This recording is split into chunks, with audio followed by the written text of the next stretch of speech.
Hallelujah. Praise the lord. Hallelujah. Hallelujah. Praise the lord. Praise the lord. యేసువా వందనం. యేసువా వందనం. యేసువా స్తోత్రం. యేసువా స్తోత్రం. తండ్రి వందనం. తండ్రి వందనం. తండ్రి స్తోత్రం. తండ్రి స్తోత్రం. ఆత్మదేవా వందనం. ఆత్మదేవా వందనం. ఆత్మదేవా స్తోత్రం. ఆత్మదేవా స్తోత్రం. నా రక్షకుడా వందనం. నా రక్షకుడా వందనం. నా రక్షకుడా స్తోత్రం. రక్షకుడా స్తోత్రం. మంచి కాపరి వందనం. మంచి కాపరి వందనం. మంచి కాపరి స్తోత్రం. మంచి కాపరి స్తోత్రం.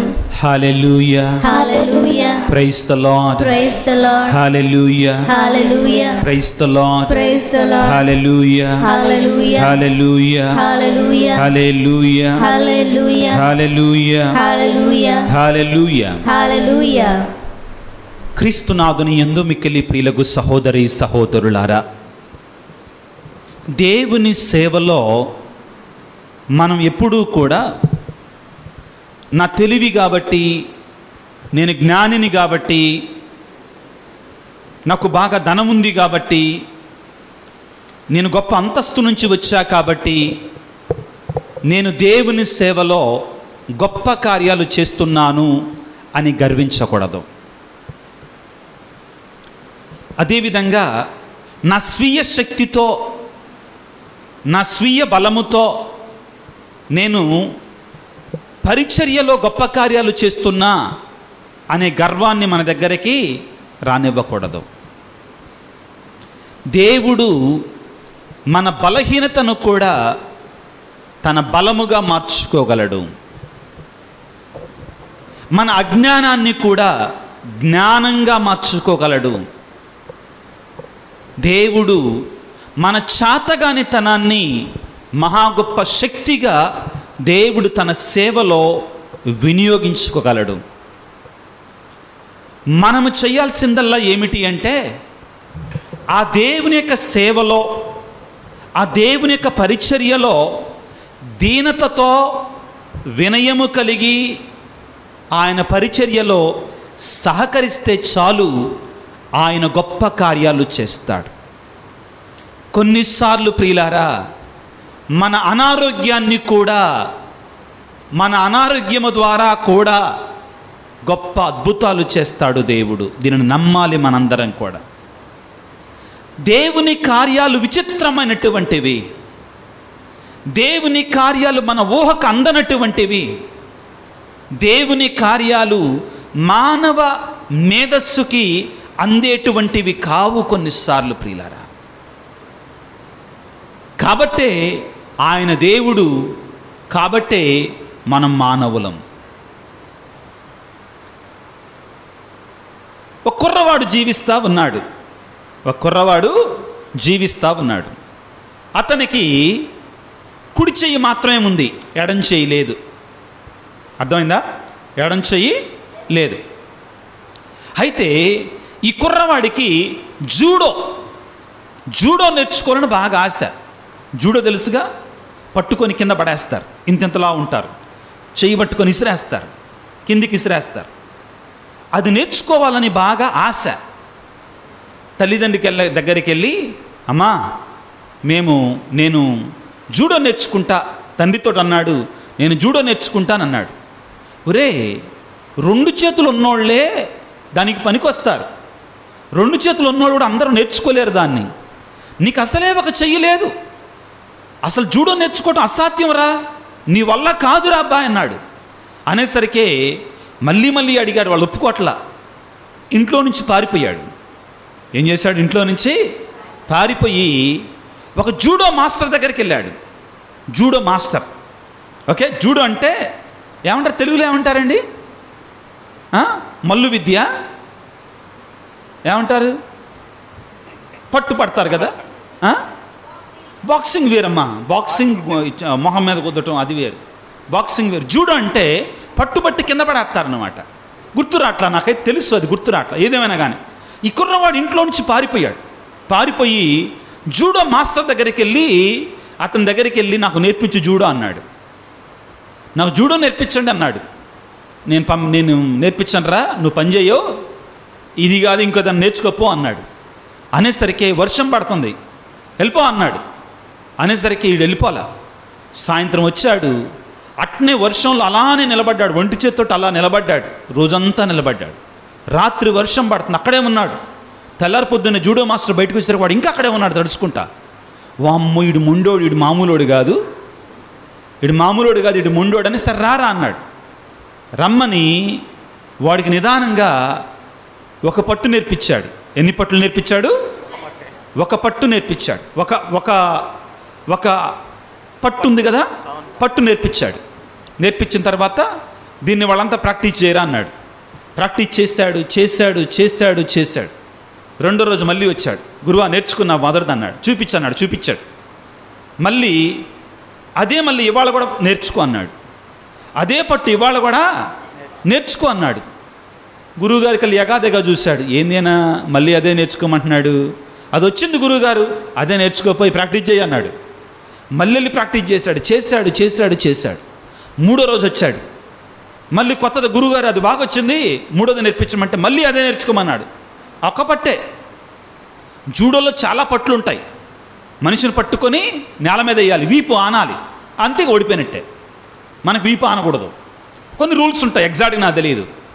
అయినా కానీ మూడో రోజు కూడా అదే నేర్చుకోమన్నాడు. సరే విద్యతో తల వంచి నేర్చుకున్నాడు. ఆ విధంగా ఆ కుర్రవాణ్ణి సంవత్సరం పాటు 360 రోజుల పాటు ఒకే ఒక పట్టు మళ్ళీ నేర్చుకో అన్నాడు. వీడికి చికాకు పుట్టింది. ఒకరోజు గురువుగారి దగ్గరికి వెళ్ళి, గురువుగారు నేను అవిటోడినే కదా నా మీద నువ్వు ఎగతాళి చేసేది, నువ్వు నేర్పించడం ఇష్టం లేకపోతే చెప్పు, నేను ఎక్కడికైనా వెళ్ళి నేర్చుకుంటా. పొమ్మనకుండా పొగబెట్టడం ఎందుకు గురువుగారు? పొగబెట్టడం ఎందుకు గురువుగారు? ఇక నాకు ఇసుకొచ్చి నేను వెళ్ళిపోవాలనే కదా నీ దగ్గర నుంచి. లేదు రబ్బాయ్, నన్ను నమ్ము, నిన్ను గొప్ప జూడో నేర్చుకున్నటువంటి వాడిగా నేను తయారు చేస్తా అన్నాడు. నువ్వు నన్ను నమ్ముతావా లేదా? నమ్ముతా గురువుగారు. ఎల్లో ప్రాక్టీస్ చెయ్యి. 6 సంవత్సరాలు 7 సంవత్సరాల పాటు ఒకటే పట్టు, అదే పట్టు ప్రాక్టీస్ చేశాడు. ఇతను గ్రామం లెవెల్లో పోటీల్లో గెలిచాడు, పట్నం లెవెల్లో పోటీల్లో గెలిచాడు. ఇతను అనుకుంటున్నాడు ఏదో తూతు మంత్రంగా గెలిచా, లక్కులో బై ఛాన్స్ గెలిచాను అనుకున్నాడు. ఇక దేశం మొత్తం మీద జరిగే పోటీలు, నేషనల్ గేమ్స్ అన్నమాట జూడో. ఇతను వెళ్ళాడు. అవతలే పక్కోడు ఇప్పుడు దాకా పెద్ద గోల్డ్ మెడల్స్ తెచ్చుకున్నాడు అన్నమాట. ఈడు అనుకున్నాడు నా పని అయిపోయింది దెబ్బతోటి అనుకున్నాడు.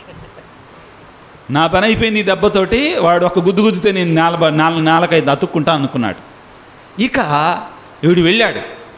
సరే ఏదేమైనా కానీ నాకు వచ్చింది నేను చేస్తా అనుకొని ఏం చేశాడంటే, ఆ నేషనల్ ప్లేయర్ని, గోల్డ్ మెడల్స్ పొందుకున్నటువంటి వాడిని ఒకే ఒక పట్టుతోటి నేల కట్టేశాడండి. దెబ్బకి నేల కొట్టేశాడు. ఒక చెయ్యి వాడు, ఈ ఒక చెయ్యి ఉన్నాడు వెళ్ళి తనకు వచ్చినట్టు ఒకే ఒక పట్టుతోటి నేల కొట్టేశాడు. వాడు వల్లగాల వీడిని ఓడించటం. ఆ గోల్డ్ మెడల్స్ వచ్చినోడు ఆ నేషనల్ ఇంటర్నేషనల్ లెవెల్లో ప్లేయర్ దెబ్బకు ఓడిపోయాడండి. వీడికి అర్థం కాకుండా అందరు చప్పట్లు కొడుతుంటే గురువుగారికి వెళ్ళి చూసుకుంటా, నా గురువుగారు ఏదో మంత్రం పెట్టాడు నాకు అనుకొని గురువుగారి దగ్గరికి వెళ్ళి గురువుగారి పాదాల మీద పడి అన్నాడు, గురువా ఏందిదయ్యా అంటే, అప్పుడు గురువుగారు సీక్రెట్ బయట పెట్టాడంట. ఏంటంటే, నువ్వు అనుకుంటున్నావురా నీకు ఎడమ చెయ్యి లేదని, కానీ నీ ఎడమ చెయ్యి లేకపోవటమే నీకు ఆయుధం. నీ ఎడమ చెయ్యి లేకపోవటమే నీకు ఆయుధం. నేను నీకు ప్రపంచంలో ఒకే ఒక పట్టు నేర్పించా, ఆ పట్టును ఓడించాలి అంటే నీ ఎడం చెయ్యి పట్టుకోవాలి నీ శత్రువు, కానీ నీకు అది లేదు.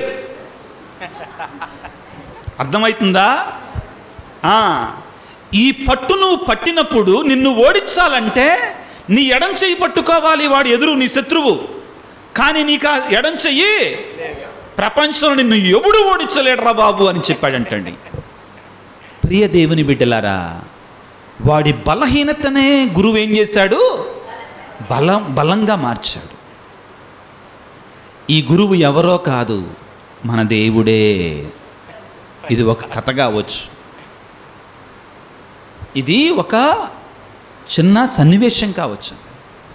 ఈనాడు పౌలు గారు తన బలహీనత గురించి మాట్లాడుతున్నాడు, తన లోపాన్ని గురించి మాట్లాడుతున్నాడు, తన చేతగానితనాన్ని గురించి మాట్లాడుతున్నాడు.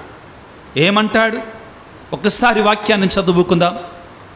పౌలు కొరింథీయులకు రాసిన 2వ లేఖ 12వ అధ్యాయము 7వ వచనాన్ని చదువుకుందాం ఒకసారి. కానీ నేను చూసిన అద్భుత విశేషములను గూర్చి గర్వముతో ఉప్పొంగిపోకుండా నా శరీరంలో ఒక ముల్లు గుచ్చబడింది. పౌలు గారు ఏమంటున్నారు చూడండి. పౌలు గారు గొప్ప మేధావి, ఆయన రోమ పౌరుడు, పరిసయ్య వర్గానికి చెందినటువంటి వాడు, చాలా గొప్ప ఇంటి బిడ్డ, బాగా చదువుకున్నటువంటి వాడు, గ్రీకు భాష మీద మంచి పట్టున్నటువంటి వాడు, పెద్ద కుటుంబం నుంచి వచ్చినటువంటి వాడు. అలనాడు ఇశ్రాయేలు ప్రజలలో గొప్ప పేరు ప్రఖ్యాతులు గణించినటువంటి వాడు. ఏమంటున్నాడంటే, నేను చూచిన అద్భుత విశేషములను గురించి గర్వముతో ఉబ్బిపోకుండా నా శరీరంలో ఏం గుచ్చాడు? దేవుడు ఒక ముల్లు గుచ్చాడు. ఆ తర్వాత ఏమంటున్నాడు? అది సైతాను దూతగా పనిచేసి నన్ను నలగగొట్టి గర్వము లేకుండా చేసింది. ప్రియులారా, సేవకులకి, ఎన్నిక చేయబడినట్టు ప్రజలకి కొన్నిసార్లు ప్రమాదం ఏంటంటే, నేను బాగా ప్రసంగం చెప్తున్నా, నేను చర్చిలు కట్టా, నేను సంఘాలు కట్టా. ఇంకా కొన్నిసార్లు ఏమంటా, నేనే కట్టింది ఆ చర్చి, నేను లేకపోతే అసలు ఆ చర్చి లేదు. కొన్నిసార్లు గ్రామాలకు వెళ్ళినప్పుడు అంటుంటారు, మనం అసలు కొత్తగా విచారణ గురువు గ్రామానికి వెళ్తే ఫస్ట్ ఏం చెప్తారో తెలుసా? మా తాతేనండి ఇచ్చింది ఆ స్థలాన్ని, అసలు మా తాత లేకపోతే ఇక్కడ స్థలమే లేదు, సంఘమే లేదు, అసలు మేమే మొదటి కుటుంబం ఈ సంఘంలో. We're the first ones in this community to become Christians. ఇప్పుడు మాత్రం వాడు గుడికి రాడు, ఇప్పుడు మళ్ళీ దేవుడి గుడి చూడండి వాడు. మా తాత ఇచ్చాడు స్థలం, మేమే కట్టింది చర్చి. ఈ గొప్పలు తీసేసి కట్టి పెట్టాలి దేవుడి దగ్గర. దీనత కావాలి. పౌలు గారు కూడా తనలో ఒక బలహీనత ఉందంటండి. ఏంటో మనకు చెప్పట్లా. We don't know what it is. అది శారీరకమైనటువంటిది కావచ్చు, లేకపోతే తన గర్వం కావచ్చు, ఏదన్నా కావచ్చుగా. కానీ ఒక మాట మాత్రం చెప్తున్నాడు. ఏంటి? దేవుడు నా శరీరంలో ఏం గుచ్చాడు? ఒక ముల్లు గుచ్చాడు. నేను చేసిన కార్యాలు, చూసిన కార్యాల నుంచి నేను గర్వం పడకుండా, గర్వించకుండా ఆ ముళ్ళు నాలో సాతాను దూతగా పనిచేస్తుంది. ఆ ముళ్ళు నాలో ఒక సాతాను దూతగా పనిచేస్తూ ఉంది అని చెప్పి ఏమంటాడంటే, దాన్ని తొలగించమని ప్రార్థన చేశాడు 3 సార్లు, ఒకసారి కాదు. దేవుడి దగ్గరికి వచ్చి, దేవా దీన్ని తీసేసేయమని అన్నాడు. కానీ దేవుడు ఏమన్నాడు? నేను తీయను. అమ్మో, నేను ఆ ముళ్ళు తీస్తే నువ్వు ఆగో, భూమి మీద ఆగో. మనం కూడా అండి, మన గురించి మాట్లాడుతున్నా ఈ మాటలు. మనకు కొన్ని బలహీనతలు ఉంటాయి. Don't worry. అలాగని పాపము చేసే స్థితి అనుకో, డోంట్ వరీ, మళ్ళీ పాపం చేయమని. అదిగా, that is not the thing. అది కాదు ఇక్కడ చెప్పేది పౌలు గారు. దాని గురించి కాదండి. ఒక్కొక్కరికి ఒక్కొక్క బలహీనత ఉంటుందండి. అవును ప్రియులకు దేవుని బిడ్డలారా, అది మనల్ని కాపాడుతుంది దేవుని దగ్గర. ఏమంటాడు? దాన్ని తొలగించమని 3 సార్లు ప్రార్థన చేస్తే దేవుడు ఏమన్నాడు? అందుకు నా కృప నీకు చాలును. అందుకు దేవుడు ఏమన్నాడంటే, నా కృప నీకు చాలును, బలహీనత యందు నా శక్తి పరిపూర్ణమగుచున్నది అని యేసు నాతో చెప్పాడు. ప్రియులారా, దేవుడు మన బలహీనతలని తన బలముగా వాడుకుంటాడు, మన శక్తిహీనతని తన శక్తిగా వాడుకుంటాడు, మన అజ్ఞానాన్ని తన జ్ఞానముగా వాడుకుంటాడు, గొప్ప కార్యాలు చేస్తాడు తన యొక్క సేవలో. ప్రియులకు దేవుని బిడ్డలారా, నువ్వు అనుకుంటున్నావా నేనేం పనికొస్తా సేవలో, నేను ఒక సామాన్యమైన క్రైస్తవుడిని కదా, ఒక భార్యని కదా, ఒక తల్లిని కదా, ఒక భర్తని కదా, ఒక సిస్టర్ని కదా, నేనేం చేయగలను? నాకంత జ్ఞానం లేదే, నాకంత తెలివి లేదే అనుకుంటున్నావా? వద్దు. దేవుడు నిన్ను కూడా తన సేవలో నీవు తనకు వినయాన్ని చూపించగలిగితే గొప్పగా వాడుకోగలడు. నువ్వు చేయవలసిందల్లా ఏమిటి అంటే దీనతతో వినయముతో ఆయన సన్నిధికి వచ్చి, దేవా నీ చిత్తము నెరవేర్చటానికి నేను సిద్ధముగా ఉన్నాను. మన బలహీనతను దేవుడు బలముగా మారుస్తాడు. దేవుని యొక్క చేతులలో దీన పరికరాలుగా మనం ఉండగలిగితే గొప్ప అద్భుతాలు మన ద్వారా చేస్తాడు.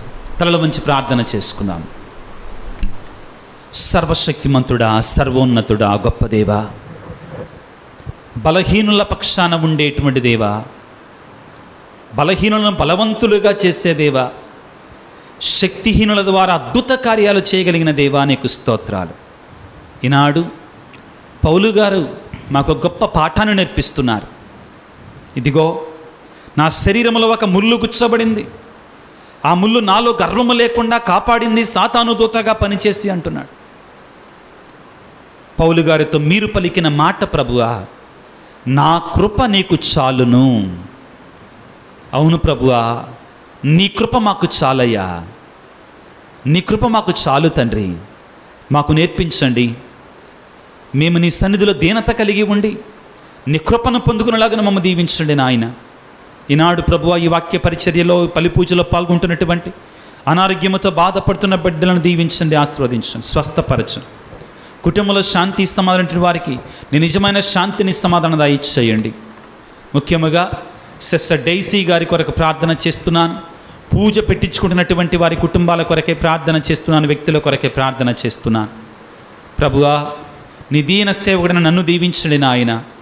నాలో ఎన్నటికీ గర్వము కలగకుండా దీనత కలిగి ప్రభువా ఎంత నువ్వు హెచ్చించినా కానీ అంతగా నన్ను నేను తగ్గించుకునేట్టు కృపను నాకు దయచేయమని నీ సన్నిధిలో ఉన్న బిడ్డలందరినీ కూడా యూట్యూబ్ ద్వారా ఈ వాక్యాన్ని ఆలకిస్తున్నటువంటి ప్రతి బిడ్డను కూడా దీవించమని, వారి ఉద్దేశాలను తలంపులను ఆశీర్వదించమని మా ప్రభు అయిన క్రీస్తు ద్వారా వేడుకొనుచున్నాము తండ్రి. ఆమేన్.